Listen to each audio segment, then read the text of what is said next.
Welcome to Greenlit, the Buffalo 8 podcast. I'm your host, Matthew Halderman, and each week we're going to dive into a different piece of content, film and television, and we're going to talk with some of the biggest names in front of and behind the camera as we dive deep into how they were financed, produced, developed, marketed, and the crazy stories behind how many of them got made.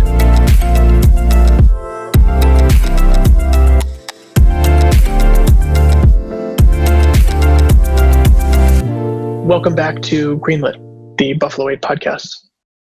Today I had the chance to chat with two guests, Neil Marshall, the director well known for films like Dog Soldiers and Descent, as well as episodes of Game of Thrones, and the actress Charlotte Kirk.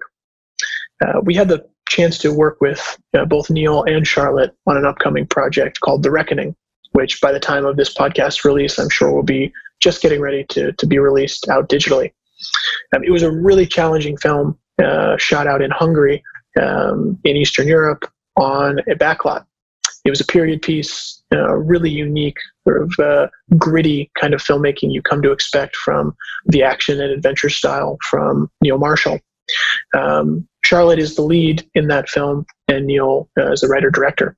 It's a really exciting project, and obviously we've loved Neil Marshall films growing up. Again, it was as you'll hear in the words of all of us in this podcast, this film was an absolute battle to get made and to get released, but a really amazing piece of content and a return to form for Neil in many ways. So without further ado, I'm going to turn it over here to the podcast with me discussing The Reckoning with Neil Marshall and Charlotte Kirk. On today's episode, I'm chatting with the amazing director, Neil Marshall. Thanks for joining us, Neil. Thank you for having me. Neil and I became friends and colleagues accidentally over the past couple of years. Brothers in arms, I think now. I think that's right. And Neil's directed a lot of content that literally the whole world recognizes. We're here today to talk about a couple different projects, but let's start with one project in particular, which is something that really puts you on the map, which is Dog Soldiers. And talk to us a little bit about how Dog Soldiers was greenlit. The story behind Dog Soldiers is kind of a long and interesting story. So I went to film school up in my hometown of Newcastle. It wasn't the best film school in the world, but it was okay. We had access to cameras and editing equipment, and we did all that kind of stuff and started making bad movies while we were there. And my graduation movie was this. I made a 20-minute zombie movie, like a zombie comedy. And this was back in 1992, and nobody was making zombie comedies back then. But so I made a zombie comedy. Everybody else was making very kind of pretentious black and white art house, typical student grad kind of films. And I made this gory, bloody, action-packed zombie thing. And we had to kind of make it guerrilla style. And while I was on the course, I met up with another guy on the course, a guy called Keith Bell. And we kind of skirted around each other, and like that, we were both trying to get into the industry, doing different things. He was more into kind of producing side of things, and I was more creative. And we both started working in kind of local television and things like that for the next few years. I actually was an editor for 8 years. I survived and paid the rent as an editor for 8 years after graduating film school, and that was the best education I could have possibly hoped for. I mean, I think any director should spend time being an editor. It really is a good learning process. And round about 1995, some people that we were working for said, "Oh, let's just go for it and try and do like a really low budget feature, defer everything, like nobody gets paid, that kind of thing." And because we were all just begging for that experience, everybody was up for it, and we all, there's a whole bunch of us. Now, thankfully, like most of us are like seasoned professionals, but back then everybody was straight out of college or whatever. Right. And so we all just dived into this project. It was called Killing Time, and I defy you to try and find some clips of that, but it might be out there somewhere. I think it was like Miramax or somebody eventually picked it up. I co-wrote the script, I edited it, I did some action coordinating, I did some storyboarding. I didn't actually direct it myself. Although I did one day because the director passed out because of exhaustion. I had to step in and direct some. And we had everything that could have gone wrong went wrong, except thankfully nobody died. But we got people got mugged while they were going out getting food for people. We got the set was raided by a riot basically broke out on set, and we had to evacuate because these kids were all stealing our equipment. It was just crazy, but it was an incredible learning experience, and we did actually get a film at the end of it. It's awful, but something came out of it. Right. And myself and Keith were sitting on set because he was the production manager on it. And this was in 1995, and we said, there has to be some way that we can do this, do it better, and where everybody gets paid. And that was kind of the origins of Dog Soldiers. That was like, we sat back there. We, at some point later on, a few months later, we were in Scotland, getting very, very drunk in a pub in Scotland. And we drew out a contract on a napkin. And it said that he would agree to produce Dog Soldiers if I wrote it. And we signed it. I think I still have it framed somewhere. And we had a cigar and a glass of whiskey, and it was like, okay, let's do this thing. So then I spent the next few years actually writing the project. I wrote several drafts over the next few years. This concept of soldiers versus werewolves was like the hook, and I just kind of went for that. And we started trying to raise the money to make it and try and meet people. And at that time, in the UK especially, horror was not the acceptable genre to be working in. Everybody was doing romantic comedies in the UK then, and horror was not a thing. So the response we got from pretty much every source of finance in the UK was, we don't do horror, it's not our cup of tea. Real turning their noses up at it. And certainly nobody wanted to tackle something as ambitious as a werewolf movie as my first feature. So it proved pretty tricky then. We managed to get a sales agent on board, a company called the Victor Film Company, which sadly no longer exists. And they introduced us to the producer of Hellraiser, Christopher Figg. And Hellraiser was, at that time, was like the last notable British horror film in the last 20 years. So it was good to have him on board. But still, we could not access any finance anywhere. There was a point at which we were looking at shooting it on the Isle of Man because they were doing some financial thing. There was a point that we were going to go and shoot it in Manitoba, up in the midst of Canada somewhere. Yeah. And we scouted some of these locations. We scouted the Isle of Man. We scouted some other places, and they all fell through. And eventually, I think there's a last sort of ditch thing. This was like 5-6 years after I'd first written it.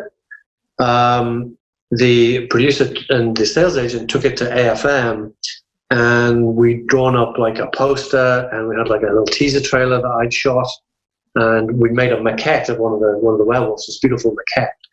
And I was on the stand there, and this guy walked past and immediately took notice of it and said, "I want to finance your movie." And he turned out to be he's a guy called David Allen, and he's a spinach magnate from Arkansas. His family made their fortune with Popeye's canned spinach. Oh my God. And his family kind of ran this little town and whatever. And for some reason, he was a film fanatic and wanted to make a werewolf movie. So he kind of came up with most of the cash. The rest, by that point, we found, because we went to Luxembourg to shoot it there and got it from the Luxembourg Film Fund. So I think they put in about 20% and he put in the rest. There was no tax credit at that time. This was 2001. Shooting, we did a couple of days filming in the UK. The rest was all in Luxembourg, doubling for Scotland and such like. And so it was put together by that kind of crazy financing. And then at some point in 2001, it was like, okay, you're going to go to Luxembourg and make it. It's finally Greenlit, but it had taken 6 years to get there. And a lot of like dashed dreams along the way of like, you're almost going to make it and then it doesn't happen, and you're almost going to make it, doesn't happen. But a very, very crazy journey. For sure.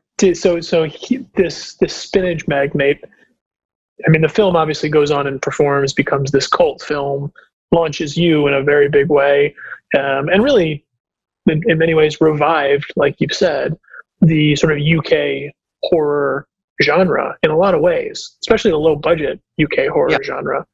Yeah. Was he involved? This spinach magnate, was he involved? Was he creatively interested? Did he get involved in any more projects with you in the future? What was that like? I mean, him had a rough relationship. I mean, it's that double-edged sword. It's that, I'm eternally grateful to him for doing that. But when we were making it, we clashed dreadfully because he did want to get creatively involved in kind of a big way. And I had such a strong, after 6 years of planning it, after shortlisting the whole thing, after storyboarding the whole thing, I had such a very specific vision in my head.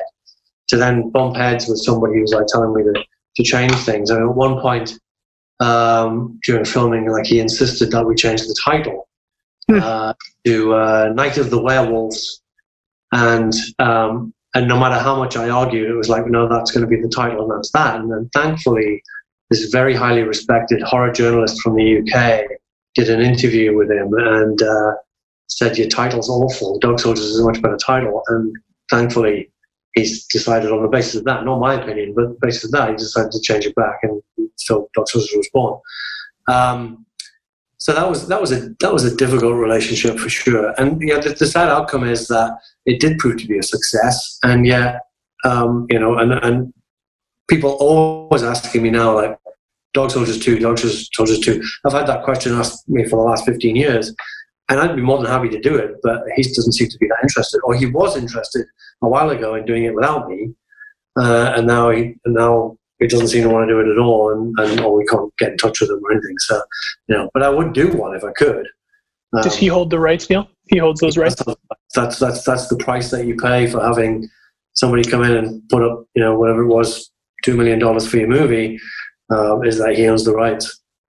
Got it. Nothing I can do. And that's just the way it goes.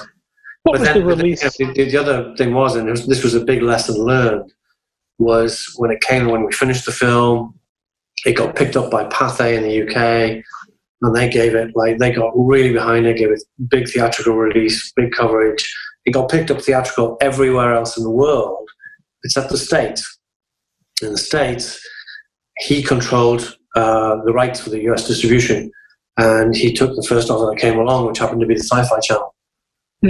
And didn't wait out. If he waited just a little bit longer and saw what happened, I think we would have got a theatrical there as well. I think Lionsgate, somebody might have picked it up, but as it turned out, Sci-Fi Channel got it. What year was that, Neil? Is that 2003 now? 2000? That would have been 2002. 2002. Got it. But I suppose I was living in the UK back then, so the US release was important to me, but it didn't matter as much as had I actually been here. Right. For me, the UK release was a huge deal, and we got a great release. And Pathé went on to release The Descent as well. So, they were real champions back then of horror. I don't know what's wrong with them now, but back then they were really championing the horror genre. They were good. They were great. They had a great team. All that team since left and gone elsewhere now. Yeah. How was the segue from that project into The Descent? I think I knew about Dog Soldiers pretty well. The Descent I knew really, really well because I think it had a really big US release. And in the US, that movie really hit. And it was pretty soon, right? It was 2005, so it's only 2 or 3 years after that movie came out. So you went right from Dog Soldiers into The Descent. And was it written? Was it developed? Or was it an easier process? Off the back of the success of Dog Soldiers, my agent at the time set me up for the meeting with this new company that was just getting into film financing. It was a friend of his, a guy called Christian Colson, who was running it. His company was called Celador. It was owned by Paul Smith, who was the guy who essentially created Who Wants to Be a Millionaire.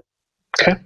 And so they had a lot of money, and they wanted to get into films for a bit, and they'd done one other feature. I met with them, and the story that I first pitched them, they said, what do you want to do next? And so I pitched them the script that I had, which was essentially a feature version of my student graduation film, which was a zombie movie set on an oil rig, and it was big action stuff and things like that. And they said, we love it, but we can't afford it. So, come up with something else, and please, we want to see it. And I think it was like literally the next day I presented them with an outline for The Descent, which I came up with on the train on the way back from London back to my hometown in Newcastle. So it was like a 3-hour train journey. And on that journey, I came up with the idea for the descent. I pitched it to them, and they said, "Yeah, we'll do this. We want to do this." So that happened pretty quick. But then there was kind of a long process. I had to wait a year while I was writing it. I had to wait a year while they were finishing off another production, and because they were such a small outfit, they could only handle like one production at a time. So they were doing that, and they said, "Okay, look, in a year's time, we'll get into this, but we'll pay you. You write the script," and that was that. And then, so I guess it was like a year down the line that we eventually got into shooting it, and the turnaround on Descent was really quick. We shot it in January, February, and it was in cinemas in July. Wow. And part of the reason for that, well, the main reason for that was there was a rival cave movie that we'd heard about called The Cave, which had it was a much, much bigger budget film than ours. And we knew it was going to come out around August time. So we had two choices. We had to try and get it in cinemas before them or wait like 6-7 months after them. So we went before them in the UK with Pathé, and we did the whole thing, got it out, got it shot, and in cinemas in July, from January to July. It's nuts. That is nuts. It worked out well. Lionsgate, because they picked it up a little bit later, chose to wait a year and release it a year later in the States. So that film, so it was a year later for the US release. Yeah, so I mean, it was even, because it came out in May in the UK, and then Lionsgate took it to Sundance the following year, in January the following year, and then released it. I can't remember exactly when it was released in the UK, in the US, but yeah, it was a good while after the UK release, at least. Got it. It's great. I mean, it was out on DVD in the UK before it was released in the American cinemas. So. Well, I think I usually leave this part of the discussion to say, what piece of advice would you give yourself looking back, now in the rearview mirror, having gone through a lot of different types of phases of development, and that advice sort of being applicable to not only a younger version of you, but other people that are putting content together, other people that want to break into the business and put original stories together? That's a tricky one, because it's like if somebody had told me that Dog Soldiers was going to take 6 years to get off the ground at the beginning, would I have done anything differently? I don't know that I could have done anything differently at the time. And I still wouldn't have given up. I mean, I guess my point with that one was there was never one point where I thought this isn't going to happen. It was like, one way or another, it is going to happen, and that's just what we're going to do. So this film is going to get made. And I think I tackle a lot of my projects that way, really. Never really considering the option that it wouldn't. But what advice would I give? I don't know. It's the same thing I give anybody. The only way you're going to get through this is just to be unbelievably stubborn and determined and focused, and chase what it is you're after. Yep. And totally agree. Try not to compromise that vision. I mean, there's inevitably it's the filmmaking process that there are going to be some compromises made. We ended up shooting in Luxembourg. The whole thing was set in Scotland. That was a compromise, but it benefited the movie, and you can't tell the difference. So you have to be flexible to a degree, but it didn't sacrifice ultimately the vision of the film. It's great. I read something about one of your early inspirations being Raiders of the Lost Ark. Yeah. Curious, you mentioned film school in Newcastle, being sort of a train ride away from London. I would love to sort of be a fly on the wall of you discovering Raiders of the Lost Ark and how that sort of lit a match for you for your life. Well, I guess it was. So I was 11 years old when I saw Raiders for the first time, and it was a combination of seeing that at the cinema for the first time and seeing the making of Raiders on TV, understanding how it was all done, and seeing what it was that the director did. And it was I made the decision there and then I had to direct movies. That's what I want to do, and it still ranks as my favorite film of all time. Absolutely, I'll never get bored of watching it. But one day I aspire to make my Raiders or something like it. It was just that horror, which I'm equally passionate about. I fell in love with Alien and American Werewolf in London and The Shining and all that kind of stuff around that time. Those early 80s like horror films really, really informed my tastes and my choices and the things I do. massively. So it was a choice of like, what was accessible. Well, it was a hell of a lot easier to make a low budget horror film than to try and make a low budget, adventure movie. Right. And it was, I knew there was an audience out there for that. But I think I've always tried. I'd say like one theme or one thing that is consistent with my work is that I like to get action in there. Action is the thing that drives me more than anything. So whether it's horror or sci-fi or whatever, I always try and get some good action in there. And that's definitely an influence of writers and influence of those other films. So we're Predator t-shirt today because that's another big influence. But that entire decade for me was just like the best movie decade ever, but it was also like I was 10 in 1980 and I was 20 in 1990. I mean, that was my teenage years were the 80s. Right. So it was everything. It was right up to Die Hard and Aliens and Predator and starting with, Raiders and E.T. and all those films. It's like, it so defined me, I think. Totally get it. Well, I know we want to pivot to talk about the film that we made together, The Reckoning. Before I do that, I have just one more question, which is, I think like a lot of people, I'm an absolutely gigantic Game of Thrones fan. How did that come about? And obviously you directed two of them, the most iconic episodes. And you talk about Raiders being an inspiration for packing action into your stories. You directed two really iconic episodes of Game. Mm-hmm. How did that come about? What was that like? How was it different than not having the resources of an HBO or a Game of Thrones versus a lot of the independent films you had made? And just reflecting back on that now, obviously, in the rearview mirror with the biggest TV show ever.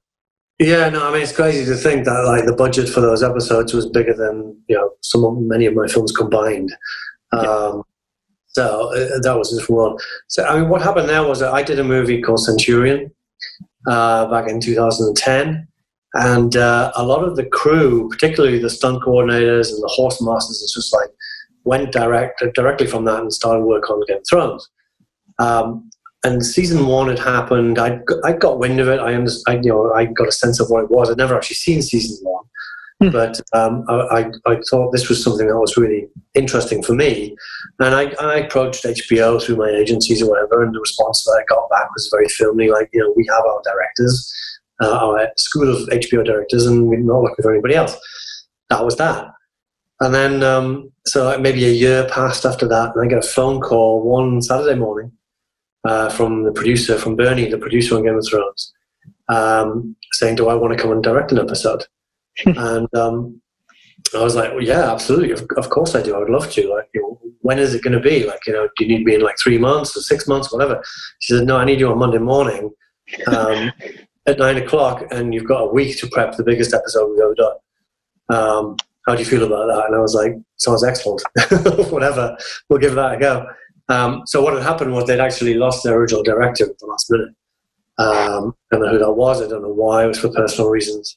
And they were trying to do the Battle of Blackwater. And the stunt coordinator and the horse master had both approached the producers and said, look, take a look at Neil's film Centurion. Here's his number. Give him a call. He'll sort you out. No problem. Look, because there's a battle in Centurion that we shot in 2 days. And it's like Braveheart or something like that. So they were like, okay, he can do this fast. He can do this on a budget and make it look great. So they gave me a call, and that was that. And I watched the entire season one on a Sunday. I was on a plane at 5:00 in the morning from London to Belfast and started work 9:00. And that was the craziest week of prep I've had. I think it was like 24/7 for the whole week. But we got there, and by Friday we were like, okay, we're ready to shoot this. And we dived in, and it was crazy. And thankfully on the second episode I got a full 4 weeks prep, and I needed it for that one, so it was huge. How many day of a shoot was Battle of the Blackwater? I think Blackwater was 16 days. And the Watches on the Wall, that amounted to about 24 days, 4 of which were motion control days, where you've 4 days to get about 6 shots. Very, very slow process, that is. So they were just huge productions. But I'll tell you one thing was that it was such a wonderful creative environment to work in. It was so kind of welcoming. and the writers were so not precious. That tell you one thing about those guys is that they know their drama, they know their characters inside out. What they don't necessarily know so well is battle strategy. And I'm aside from being a Raiders fanatic, I'm also a kind of a student of military history.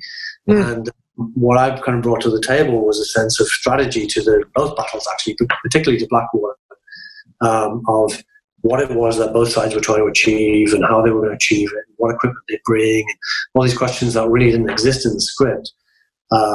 So it was a lot of fun that way, that they really wanted that. They wanted that input. And it paid off. It was good fun. Love it. Well, Neil, thank you. Appreciate it. I know we're now going to bring in Charlotte. So go ahead, Neil, and just feel free to have Charlotte join us. Yeah. So I'm now joined with both Neil Marshall, and we'll continue chatting, and now also Charlotte Kirk. Charlotte, thank you as well for joining today. Sure, absolutely. Appreciate it.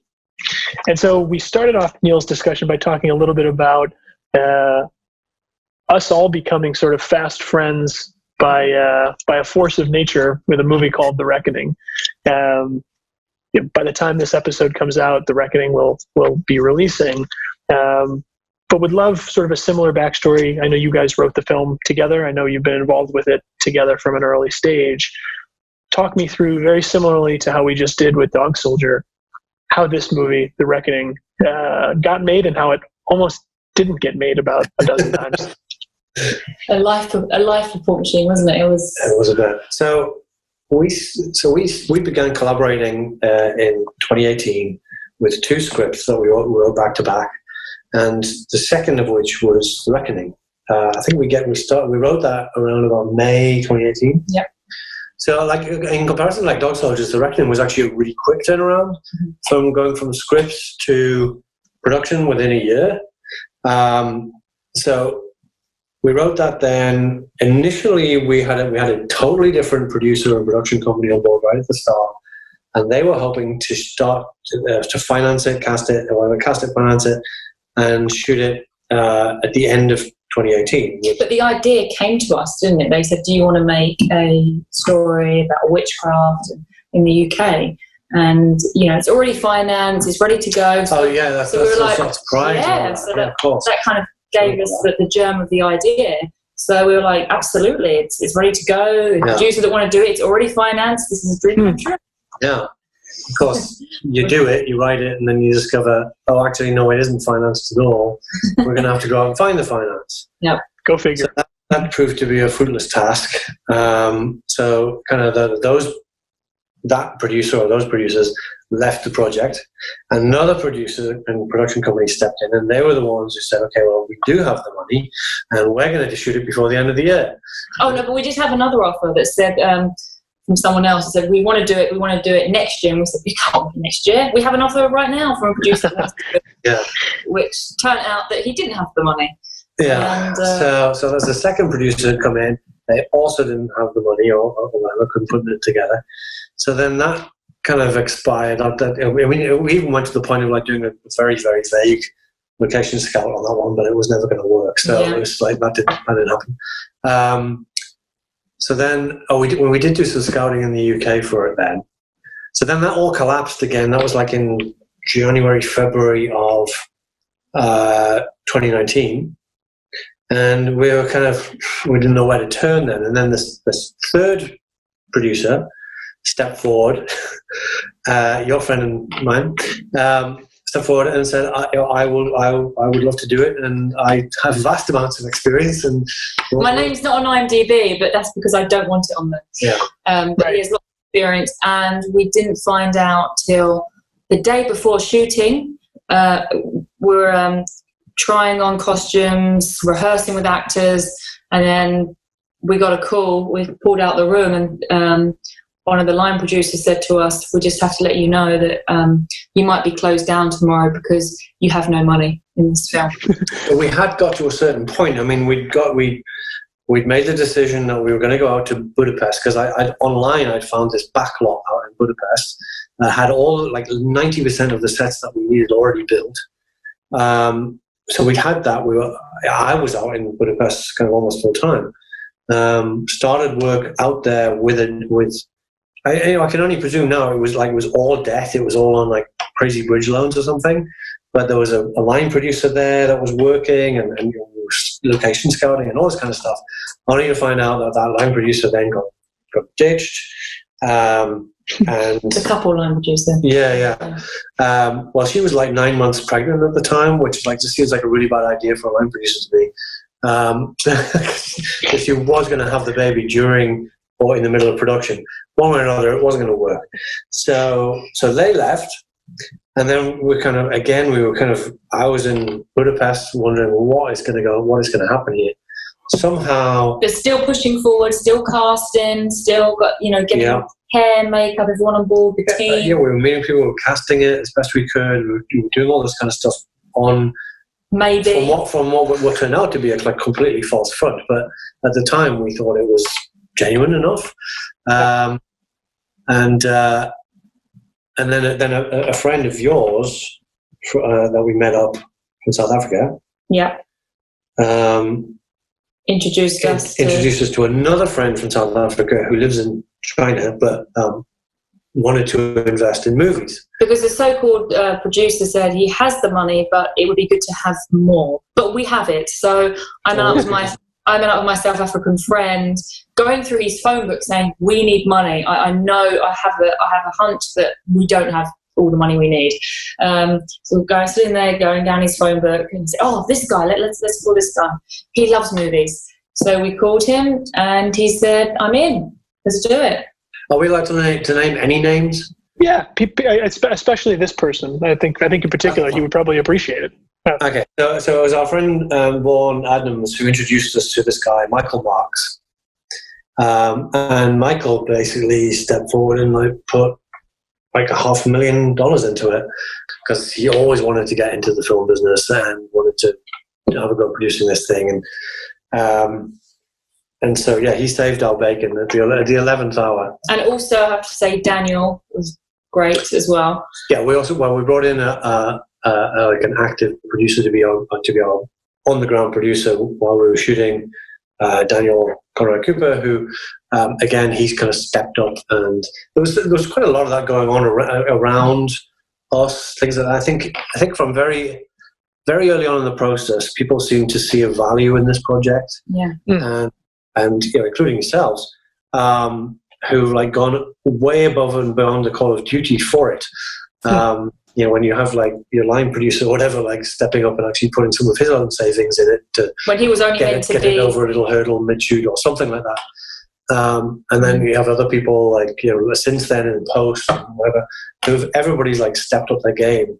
And the only explanation for it is because they see something in the movie and they believe in it. And we're eternally grateful for all of that. But what a crazy journey. I mean, we were filming this thing. It was hard enough. Charlotte's playing the lead, I'm directing it, and we're trying to do the whole thing in 27 days, working very long hours, hard days, and every night we get home from work to find it's like the film's on the brink of collapse, and we need more money. All the time. So, and every day that went by, and literally until you guys stepped in, that allowed us to breathe again. It was okay, we are going to make it to the end of the shoot. And every day that went by was a blessing, wasn't it? Yeah. It's we've achieved another day without getting closed down. I don't know. Maybe that additional stress and anxiety brought something to the project. Maybe it made me up my game as a director, and maybe it made you up your game. I don't know how we did it with that distraction. But it was constantly weighing on our shoulders that the whole thing might just stop. I mean, I remember in between but somehow it didn't. Between scenes, I said, look, you need to come outside. There's an investor that needs to talk to you. Or we were always trying to get investors on board. It was so I think for a lot of people that don't do what you do or do what we do every day, this just seems like total chaos. I think what's the craziest is this actually happens a lot, right? And the projects are always all over the place. And I think your point that you just made, which is how do you have that in the back of your mind, but still get your job done, both creatively, technically, efficiently, on budget. And I think I'm really curious about Charlotte. You're the lead in the film. You obviously held it very, very close to your heart because You co-wrote it, you developed it. This was a big part of your life. And now here you are in a ship that has apparently no sails on it, and you're out in the middle of the ocean. What was it? What was that like? And then giving obviously it's a very in-depth performance, that experience and how that's been different from working on studio content or projects that have had their infrastructure put in place properly. I guess maybe subconsciously it helped me. It was almost the more pushback you have, the more driven you are. And for this, like every night would come home and we have phone calls and saying, actually, no, you're going to get closed down, or it looks like if you can't find another $100,000. And I got to the point where, come what may, we are going to finish this film, because we would see rushes and, we'd see other people that would, put their own money in, like they didn't have to, like Daniel, and people were just so motivated. And we become a small family in a way, didn't we? And every day that went by, I think it got to like week one. We cannot let this fall through. Allow this not to happen somehow or other. And actually, in fact, acting was a relief, because when I wasn't acting, I was so worried about this falling through, and I thought, I have to switch off. Put it into the work, but I have to switch off. I have to do what. That was the crazy. We started out this thing as writers, as an actor and a director. We've ended up as producers on the project by default. Mm-hmm. We just had to step up out of necessity to lead, help lead it through. I don't think either of us aspired to be producers. No. That's the way it's worked out. It's like, okay, it's a new string to our boat. We've learned a lot. That's for sure. God, it's been a hell of an education. I'm sure. And also from your experience, Matthew, even after the film and after the completion and everything, that it was we still hadn't closed the movie. Yeah, and what Charlotte's getting at is financially, you can shoot a film, but if you haven't paid all of the bills, the film isn't closed because you have all these open liabilities. And so after this film was done, the great thing was you had this really good movie and people wanted to buy into it. I agree with you. I think it drew us to it in a very different way. It definitely, we at that point had bonded. We had capital at risk, but we also knew there's a real asset here. There's real value in this project. But I remember having to battle, and you guys do too, hundreds and hundreds of phone calls from vendors and actors and agents and managers and locations and travel agents. Like, it was a never-ending sea of disorganization that had to be sought through, that even after it was done, it wasn't done. And we closed this movie, truly closed the financing of this movie 1 week before the COVID-19 breakout in the US. And I always think how crazy it would have been had that thing slipped another week or two. Who knows what conversation we'd be having right now. Yeah, and that was what, almost 6 months after we actually finished filming? Correct. Yeah. Correct. We didn't that makes the actual shooting of it looks like small fry compared to closing it. It was correct. I remember the list, right at the start of closing, and you had that list of all the closing things, and I was just like, God, that is a shopping list. That's just fast, slowly but surely ticking off the list. Because when you came in and saved the day, I don't think we even spoke. We started talking after we finished shooting, I think. Correct. Yeah, we got introduced to the project by actually kind of similarly. It was introduced to us by another financier that someone had sent the project to. Guys we do a lot of business with that we trust. And there was a bond company that you'll remember that was on the movie originally with a different finance plan. And so we spoke to that bond company who were in London, and they're who really got us comfortable with the movie. It's a Neil Marshall movie, shooting at a studio that had a full infrastructure. There's pre-sales in place with a sales company we know and work with often, the team over at Highland Film Group. And so there was a path forward, but then one by one, all of those dominoes fell, not in our favor. During production, I was actually in Europe with my wife on vacation, getting frantic phone calls from the producer, he who will not be named on this call, realizing this thing could fall over. And I think at that point, it was very clear that this was not a normal troubled production. This was it was so interesting because the project itself and the creative and the that was all isolated, and that was all actually being made properly, but everything else was just done so poorly. And I can't imagine what that set must have been. I mean, we never actually had a bond, did we? Because we as we were progressing, it was like, well, you've got to meet these guys. This is the Bond company. Right, no, they're not bonding it anymore. We're going to go with them. Yeah. No, they're not bonding it. We're going to go with them. And then finally, it was like, oh no, the Bond guy's coming to set. Okay, I'll meet with him. Nice. This is like 2/3 of the way through the shoot. Yeah. And then it turns out, oh no, he's not bonding it anymore either. So we're just going to go for a post bond. It was like, oh, so we managed to get through the whole thing without any bond in place at all. Yeah. From what Correct. I can tell. Correct. It's crazy. Shifting gears, Charlotte, I had read a bit about your background, that you had started primarily in theater in London and the UK, and then transplanted to the US in film and television. Obviously, this project is anything but the sort of the theater process. Talk us through that want, that impetus to come to the US, to get into film and TV, to be in Los Angeles, and then through sort of present day with The Reckoning as a big recent project. Oh gosh. Well, I remember when I finished drama school in the UK, a close friend of mine said, I went to a number of drama schools. I went to Italia Conti for singing and dancing and acting, and Lee Strasberg here eventually, and Susan Batson in New York. But when I finished drama school in the UK, a friend of mine said, if you want to be in acting, you're in the wrong place. You have to be in America.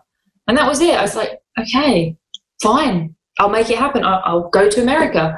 And yeah, I guess things would have been very different if I stayed in the UK, because obviously a lot of things were shooting in the UK, but this particular person said to me, go to the US.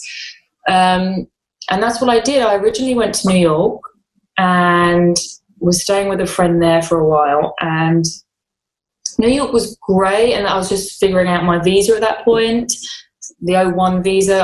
I remember actually booking like 2 films, and but I had an O1 modelling visa, and they said, well, you can't work on that. Well, you can work as a model, but you can't speak in the movie. I was like, right, okay, great.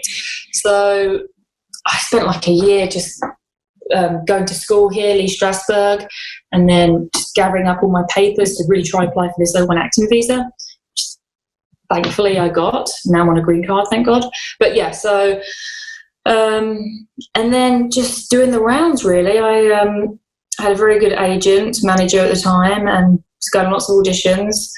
And one of my first roles was No Panic with a Hint of Hysteria, which is this great, fast comedy with this fabulous Polish director. So him and his wife came to Los Angeles to cast his movie. And I was studying with Judith Weston at the time, and he showed up, and there was lots of improv, and he chose me and this fabulous actor, Alexander Chance, to be in this Polish movie. And it was fantastic. It had Stephen Baldwin in it, and it was a fabulous experience. That was like my real proper first leading role. And that was, 2017, maybe, 16, 17. I guess you first started filming away on location. Away on location. It was, shooting nights in Poland. How do you describe that movie? It's like non-stop, farcical. You say it's a farce, it's like the slapstick. It's very slapstick. It's a real a throwback to sort of 30 screwball kind of comedies. Yeah, it was really fabulous. So that was kind of like my first role, and then I did some supporting smaller roles, like in Vice with Bruce Willis, and that was great. And then small tiny cameo thing in Ocean's 8. So just working my up, just trying to put good quality roles really in smaller roles in big studio films, and then trying to just get these great roles. And then I kind of got to a point where there's not many fantastic roles out there for complete unknown actors. Let's face it, the great scripts go to the known names. So I thought, okay, well, how am I gonna do the films that I want to do with great roles. So I thought, okay, I need to write it. I need to start creating myself. I'm going to do it myself. And that's what I started to do. So many actors now have their own production companies. Yeah. They're creating their own projects. And I think that was your kind of awakening in a way, realizing the best way to do this is create your own material. Absolutely. As well as doing other stuff, but obviously, doing that. Yeah, and with The Reckoning, it wasn't, as I say, because The Reckoning came to us, so it wasn't like our germ of an idea, was it really? It came to us and it just kind of, we co-wrote it together and it was all, what about this, what about that? It is what it is now. We're very proud, but it wasn't tailor-made in a particular way for me to be, the leading role and stuff like that. It just kind of happened that way. What kind of grew out of that was because a friend of mine came to me with a story idea. That's Ed, who's credited as the third writer. We came up with a rough story of what to do, and then you and I took it and kind of ran with it. Mm-hmm. And I had a certain thing in mind. And initially, it was pitched as some kind of Carrie-esque type thing where she could pretend not to be a witch, but then reveal she really was, and then just start zapping everybody with lightning from her fingers, turn everybody into frogs or something like that. Which I had zero interest in whatsoever. I was I want to find an edge to this, something that makes it relevant now, something that makes it important. And it was you who said, "What if there's no witches in it?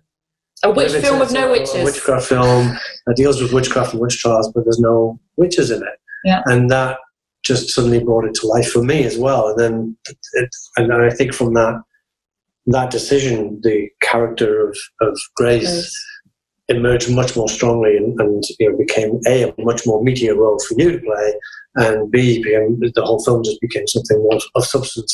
And there were some other roles that, Ursula, that were kind of birthed out something else and became something else. Mm-hmm. I also forgot, I mentioned No Panic, but I obviously cast to play Nicole Brown Simpson in the O.J. Simpson film, Nicole and O.J. And I kind of had some influence on that, on the role and the development process with that. And we shot all of my stuff, Nicole and O.J. stuff, because it's half Nicole and O.J. stuff in flashbacks, and the other half is this other character, Douglas McCann, telling the story. But we shot all of our stuff in Bulgaria because we had to reconstruct everything, reconstruct Rockingham, everything. So it was a big deal. So so I'd say No Panic was great, and it was my first fun leading role. And then Nicole Brown Simpson was really, really have a responsibility here, and I really have to get this right, And that's when I started going to Susan Batson, who's absolutely phenomenal, this incredible teacher in New York. Nicole Kidman goes there, and she's just unbelievable. So, in fact, when I went there last, Rihanna was coming out because she was actually helping her for Ocean's 8. So Nicole was really my first, I have a huge responsibility. But then The Reckoning, I felt like I've got even more of a responsibility because not only am I producing it and all this other stuff going on, but I'm in every scene. You're in every single scene. I have to carry the whole thing. Yeah, I have to carry this film. So that was, so in a way, with The Reckoning has been my most challenging role yet, because I'm carrying this movie in every. And it wasn't a comfortable movie either. It was filming in Hungary in the height of summertime, but also it deals with there's torture and stuff like that going on. So you got kind of punished quite a lot. Horse riding, that was great. Riding, being doused in cold water. I was do I have to get on a horse? Can we just use my stunt double for that? And then I was I love it. And then on the end shoot, remember when I had to go in the river? I said, I don't want to do this. I don't. Oh, I like it. Oh, come on, let's do a few more days. I did nearly kill someone, which was really bad. Accidentally. Huh? You want to explain with that a one? Sword. With a sword? Oh, it was just there's a scene where the scene where she has to chop her husband down from the tree, and she just got a little bit too close to the stunt guy's head with the real sword.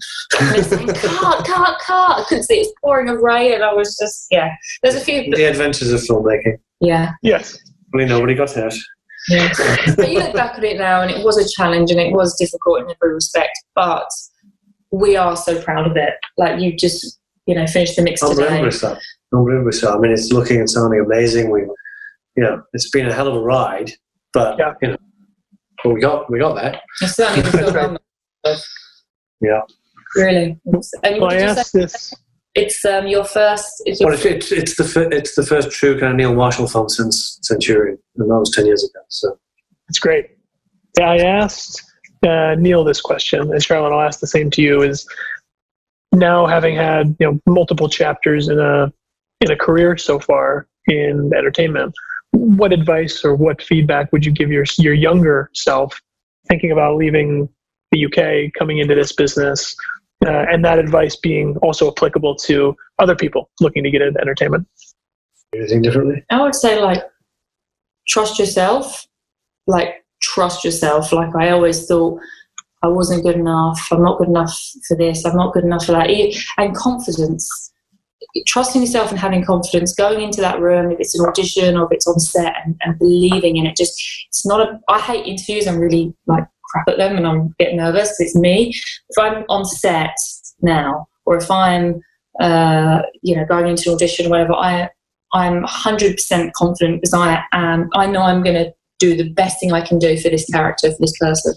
And I wish I knew that coming to the States, because I see myself now and I say, okay, I can really pull this off and give exactly what the character needs. And if I knew that going in and had the confidence, I would do a few things differently for sure. I would. I think that might be a little bit of an English thing. That overconfidence could be kind of misconstrued, especially in England, as being arrogance. Yeah. But I think over here, certainly the industry or Americans as a whole admire that confidence. They don't see it as arrogance; they see it as just confidence, and I think that they expect that. Yeah. That's interesting. I mean, I don't disagree with you. I think look at the state of the country. I think I would agree. Yeah. Yeah. Well, I really appreciate that over the hour from you both. It's great chatting. We're so excited about this movie. It was I can't believe I'm about to say it was a fun process to at least get to know you both and at least get to work on it together. There was a lot of good came out of it. Meeting wonderful people and doing a wonderful movie, but some of that process was like pulling teeth. I hear you. I think there's so many movies like that these days, but this one in particular it's a special movie at the end of the tunnel. So I think we're all proud of it. Yeah. But as you said, a lot of films have had that. A lot of amazing films, right? Have had that. Absolutely. Well, I appreciate it, guys. I don't necessarily have anything else, so I'll again, thank you for spending some time this afternoon, and I know I'll see you in a little bit to screen the film. Okay. Lovely. Thank you. Thanks, guys. Take care. Bye-bye. Thank you all for listening to another episode of Greenlit, the Buffalo 8 podcast. For financing questions, feel free to contact us at Bondit Media Capital at info@bondit.us. For production, development, and distribution questions, feel free to contact us at Buffalo 8, info@buffalo8.com. We'd love to hear from you and hope you'll continue listening to the podcast episodes ahead.